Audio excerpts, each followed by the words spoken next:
je reste tranquille, va y avoir du sport. Mais moi je reste tranquille, va y avoir du sport. Yann Moix, bonsoir. Je suis le mal-aimé. Les gens me connaissent tel que je veux me montrer. Alors ça, Yann, c'était avant l'arrivée de Christine Angot dans On n'est pas couché. Je suis le mal-aimé. Vous savez que désormais, le public vous appelle le gentil. Vous le vivez comment? Ça vous gâche pas le plaisir de faire l'émission, d'être considéré comme le gentil? Non, mais vous m'apprenez quelque chose, je pensais toujours être le méchant. Donc Non, vous êtes le par rapport à elle, de toute façon, vous êtes le gentil. Le truc positif, c'est que Angot, au moins, ça l'empêche d'écrire des livres. Donc ça, c'est l'avantage du truc. Tu l'adores, toi, Angot, hein? Oui, parce qu'elle est sympathique, elle est drôle, et elle aime les gens, elle est totalement légitime pour juger, parce qu'elle sait ce qui est bien, ce qui n'est pas bien, elle sait à qui décerner les bons points, les accidents. Non, je la trouve brillante. Mais comme tout le monde, je voudrais qu'elle parte, quoi. Je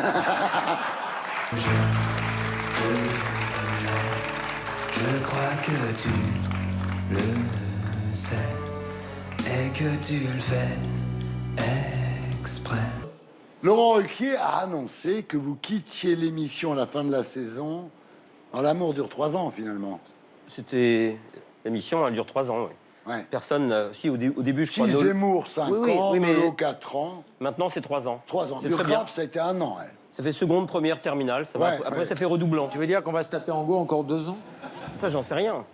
Mais en tout cas, moi, c'est 3 ans. La France a peur. Ah C'est oui. sûr. Vous, c'est sûr. Ah oui, c'est sûr, oui. Oh là là, c'est dommage. C'est bien, 3 ans. Ce sont les mêmes qui me sifflaient il y a 2 ans pour que je m'en aille. Non, Non, c'est bien, il va écrire, Thierry, c'est bien. Oui, il va écrire, mais ce qui est dommage, c'est que vous avez raté le prochain album de Patricia Cass, de Grégoire, de Christophe Maé. Je vais surtout vivre dans un monde dans lequel ils n'existent plus. En tout cas, on se souviendra de vos clashs, Yann. Nicolas Bedos, Patrick Sébastien, Mathieu Kassovitz, Marine Aquet, Scheim, Necfeu, Émeric Caron. Voilà. Et vous nous laissez tomber. Je viendrai vous voir plus souvent. Ouais. Pas de menace, Yann. Ici la voix. Oui. Thierry, les téléspectateurs sont un peu désorientés. Ils demandent quand est-ce que Yann Moix commence à chier sur tout ce qui bouge, comme chaque samedi depuis 3 ans. Tout de suite. Et là, c'est le grand clash, c'est-à-dire qu'à un moment, on a besoin de plus. C'est-à-dire vous en prendre, évidemment, à tous ces gens-là, ça vous intéressait plus. Vous avez décidé de vous en prendre à Emmanuel Macron, le président de la République. Bon, d'abord, je m'en prends à très peu de monde dans l'émission On n'est pas couché. Et en général, je m'en prends à très peu de monde, mais pour les très bonnes raisons. C'est-à-dire que si les médiocres veulent être traités de génie, c'est pas la peine de venir dans On n'est pas couché. Comprennent qui pourra, y compris les voix qu'on entend. J'ai très bien compris. Et par ailleurs, pour une raison beaucoup plus sérieuse, je m'en suis pris évidemment à Emmanuel Macron sur un sujet qui me semble grave et qui va au-delà de ma petite personne, c'est celui des exilés. Je tourne en ce moment un film à Calais depuis quelques mois et je vois dans cette ville une zone de non-droit s'installer dans laquelle, et je le dis et je le répète et je le répéterai, des enfants dont les plus vieux, alors c'est plus des enfants, ont 30 ans, mais beaucoup sont mineurs et d'autres ont entre 18 et 23 ans, sont régulièrement, nuit et jour, partout où ils se trouvent, matraqués, tabassés, humiliés et gazés. D'abord, on va regarder les images que vous avez filmées à Calais et on en parle après. C'est de la folie, it's crazy. It's not normal.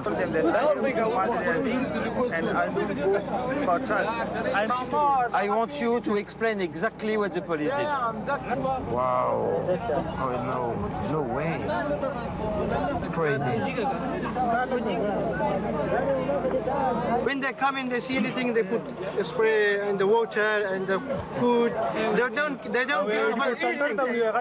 You show me the place.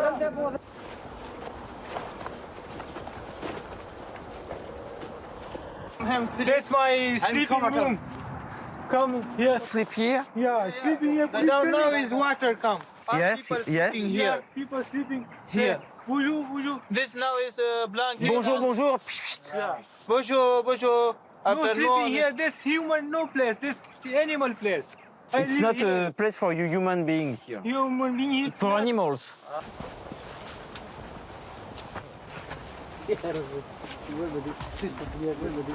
This my food. I eat this. The coming spray. This. I eat this food. Hoping France will be fine, and in fact, France beat them.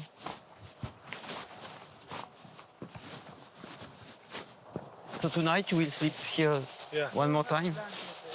You have no blanket? It's very, very cold. Yeah, food. Voilà, j'affirme, Monsieur le Président, que des fonctionnaires de la République française frappent, gazent, caillassent, briment, humilient des adolescents, des jeunes femmes et des jeunes hommes dans la détresse et le dénuement. Je l'ai vu, Monsieur le Président, et je l'ai filmé. Vous accusez Emmanuel Macron, qui est le président de la République, qui est donc le responsable, d'avoir instauré à Calais un protocole de la bavure. Soit le président de la République ignore ce qui se passe là-bas, il n'a rien à faire à l'Élysée, soit il sait ce qui se passe là-bas et il n'a rien à faire à l'Élysée. Ouais. C'est-à-dire qu'on ne peut pas ignorer des ordres d'une telle cruauté. J'entends bien que la plupart des policiers font correctement leur travail, mais je sais aussi, parce que j'en ai les preuves, qu'une très grosse partie d'entre eux, 20%, s'adonnent à Calais à des jeux d'un grand sadisme, pisser sur les couvertures, balancer des effets personnels à la flotte, asperger toute la journée, sans qu'il y ait de danger pour eux, des enfants qui se baladent ou qui essayent simplement d'avoir un peu de tranquillité pour dormir 2 heures, ce qui est impossible puisque toutes les 2 heures, ils sont réveillés, à coups de pied, à coups de bombes lacrymogènes. Et il y a à Calais une situation qui est insupportable et intenable, c'est-à-dire que c'est une souricière où ils n'ont aucune issue possible. Ils ne peuvent pas rentrer chez eux parce qu'ils sont persécutés dans leur pays et ils n'ont pas le droit d'aller en Angleterre. Et c'est le grand scandale que j'essaye de montrer et aussi d'expliquer aux gens, qui est que nous faisons pour les Anglais, nous servons aux Anglais de garde-frontière, de garde-barrière. Il faut savoir, il faut que les Français sachent que désormais, la frontière anglaise se trouve à Calais et que nous faisons pour les Anglais, pour complaire aux Anglais qui ne sont pas dans l'espace Schengen, un travail que eux ne font pas. Alors, tout le monde vous est tombé dessus, évidemment. Ça va du préfet au ministre de l'Intérieur, Monsieur Collomb, et vous persistez. Thierry, il y a quelque chose que je ne comprends pas.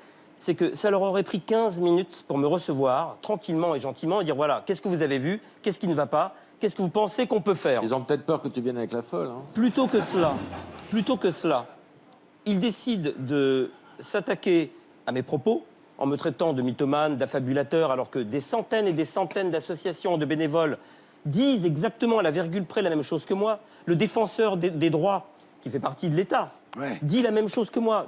Et manifestement, ils préfèrent faire de la sourde oreille.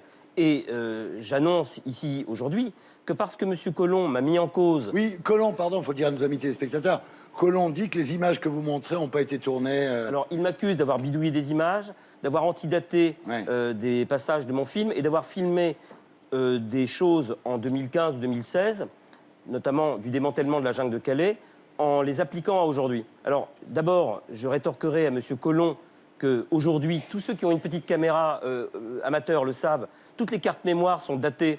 On a tout à la minute, à la seconde précise, et donc le jour est inscrit.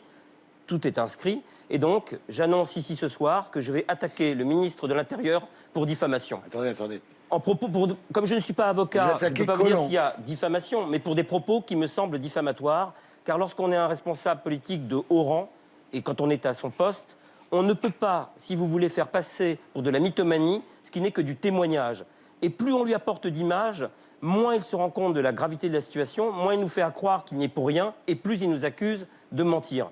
Je ne comprends pas pourquoi mon témoignage est à ce point humilié et à ce point passé sous silence et ridiculisé. J'ai donc décidé, puisque maintenant ça suffit, d'attaquer le ministre de l'Intérieur français pour propos diffamatoires à mon égard. D'accord. Dans mon film, je ne voulais pas le dire, mais je vais le dire en avance, je crois qu'il m'y autorisera, je filme M. Jacques Attali, qui vient de voir une brigade asperger des jeunes. Et face caméra, M. Attali me dit, je compare ça au sort des Juifs des années 40 en France. Je dis, vous ne pouvez pas dire ça, Jacques, ça va loin. Il dit, je l'assume et vous pouvez le filmer. Non, voilà. Et je rajouterai que je sais qu'un jour la France aura honte de ce qu'elle a laissé faire au moment où je vous parle, et mon indignation est au prorata de leur aveuglement. Et puisque la vérité n'existe pas pour eux dans la presse, ni dans les journaux, ni à la télévision, on verra si elle existe dans l'enceinte des tribunaux. Et j'y vais, je fonce, et je me fiche absolument des conséquences, Thierry.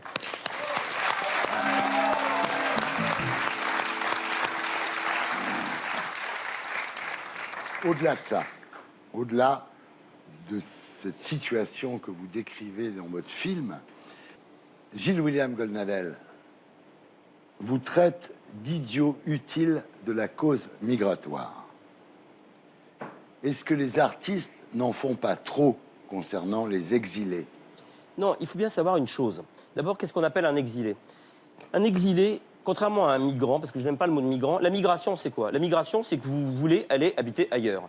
La plupart des exilés auraient adoré rester chez eux. Ça, c'est le premier point. La deuxième chose, et ça, c'est quelque chose que je voudrais vraiment dire à vos téléspectateurs, Thierry, c'est qu'on croit qu'on accueille la misère du monde. Encore qu'on aurait le droit de le faire, on aurait peut-être même le devoir.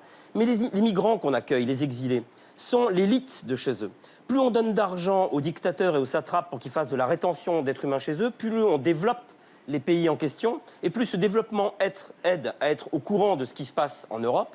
Et donc, ceux qui ont accès à Internet, ceux qui ont accès à la réflexion, ceux qui ont accès à l'argent, sont les premiers à pouvoir partir. Ce qui fait que les gens qu'on rencontre dans la jungle de Calais parlent 5 langues. Vous vous dites qu'ils connaissent Victor Hugo sur le bout des doigts, certains. Je connais un Afghan qui a quitté son pays par passion de Victor Hugo. Il lit l'intégrale de Victor Hugo en français. Il ne parlait pas français il y a quelques années, il y a 3 ans, il parlait que farsi. Aujourd'hui, il a eu son bac avec mention très bien, et 19 en français, 18 en histoire. On me traite de mythomane, évidemment, quand je rencontre ce genre d'histoire, mais si vous cassez votre portable dans la jungle de Calais, vous donnez votre portable en début de journée, il est réparé à la fin de la journée. Ce sont des geeks, ce sont des étudiants, il y a des avocats, il y a des radiologues, il y a des étudiants en droit, des étudiants en littérature, mais c'est normal. C'est pas le malheur ou la misère du monde qu'on accueille en ce moment, c'est au contraire l'élite mondiale de pays en détresse. Et je répondrai à M. Goldnadel un argument que je n'avais pas, mais que j'ai eu en venant ici. J'entends dire parfois, c'est la graine de terroristes qui arrive, il y a des terroristes qui profitent d'arriver. Mais je pense qu'un jeune qui n'a jamais eu d'idée haineuse envers la France et qui est matraqué toute la journée dans la jungle et qui ensuite arrive en Angleterre, si un jour il a envie de rendre à la France qu'elle lui a donné, peut-être que le germe terroristique finira par éclore dans son esprit. Ouais.